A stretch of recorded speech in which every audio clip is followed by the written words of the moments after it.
Good afternoon. This is Al Espinor with Century 21mm of Stockton, bringing you the market report for the month of April 2021. Time is flying by. Spring season is almost over, and we're about to begin summer in less than 2 weeks. Memorial Day right around the corner. State opening up, Stockton opening up, people out and about going back to businesses. So here we are right after the stay in shelter from last year into this new world.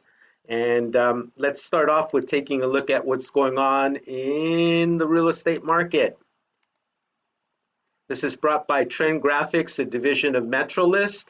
So this is for single family homes in the city of Stockton.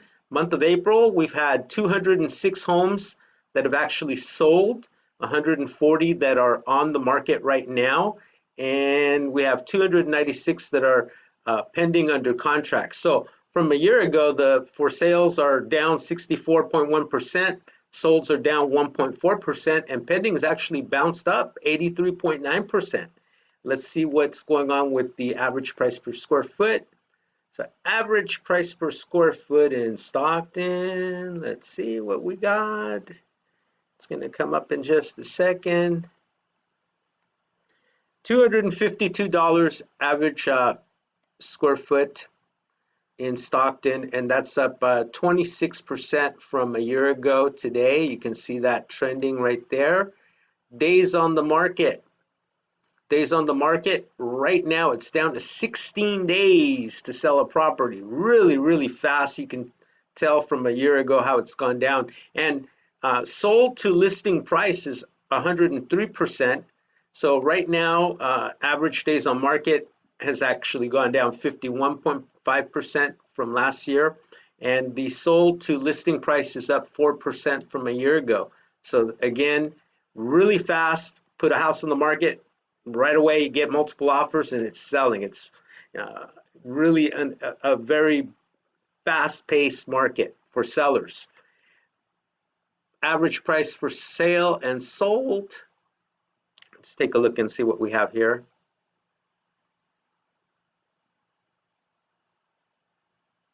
Okay, so we have average price for sold in Stockton, $430,000 for the average home price, and the average list price is $595,000. No, actually 505. Forgive me, 505. And so from a year ago, the average active price is up 18.8%, and the average sold price is up 28.7%. So again, big increases due to supply and demand.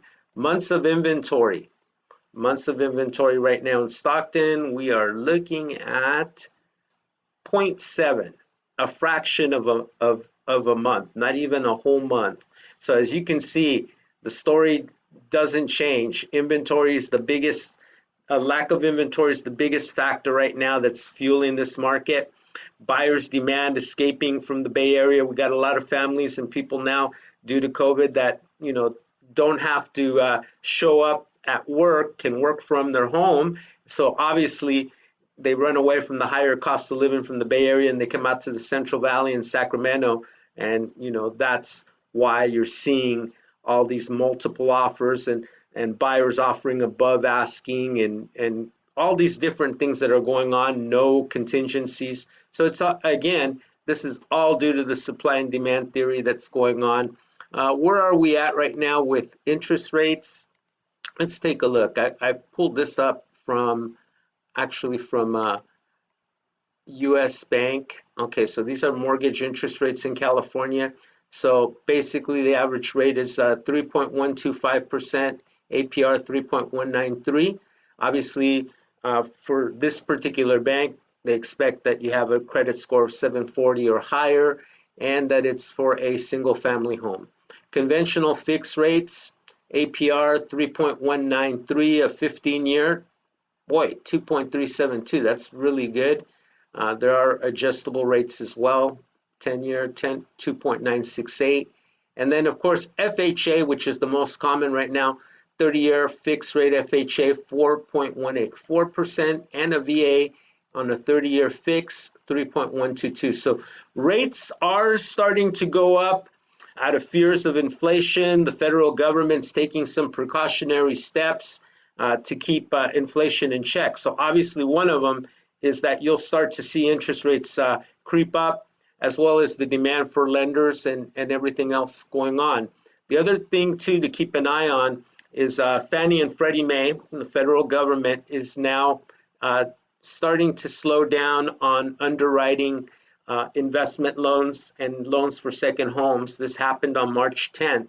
So what that means is that Fannie and Freddie, which are backed by the government, they hit a 7% cap rate on their investment portfolio, which means now they're not going to be underwriting any more investment or second home purchases. How does that affect you or impact you? Well, overall, time will tell. But usually the way it works is that when this happens, the regular lenders don't have, Fannie and Freddie are part of the secondary market. So the regular lenders now take on more risk, which means that it can also impact interest rates going up due to that risk of not having Fannie and Freddie buying up those investment loan portfolios. So that's just something to keep an eye on.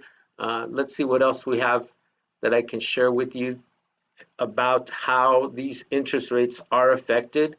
I also pulled this up that is actually really helpful. Okay, so this is just this is from bankrate.com. So basically, interest rates are tied to the 10-year Treasury rate. So when the rates go up on the 10-year Treasury, usually mortgage interest rates follow. Other factors are supply and demand for lenders. So if the lenders are doing a lot of refis and a lot of business, they can also tend to raise the rates due to the demand. And then, of course, we talked about inflation being a big factor, and the secondary market where investors buy these mortgage-backed securities. So when you start to see Fannie Freddie pulling out on underwriting these, those also play a factor in rates. Okay, and so basically that's it in a nutshell. I wanted to just make sure that, if you're a buyer, you put your best foot forward, make the best offer that you can, consult with your trusted advisor, your realtor, to guide you along every step of the way. And if you're a seller, put your best foot forward, make your home ready for the market, and make sure that you have somebody such as myself representing you so that we can help you get the highest and best for your property. Al Espinor, Century 21 MM, signing off. Thank you. Have a great day.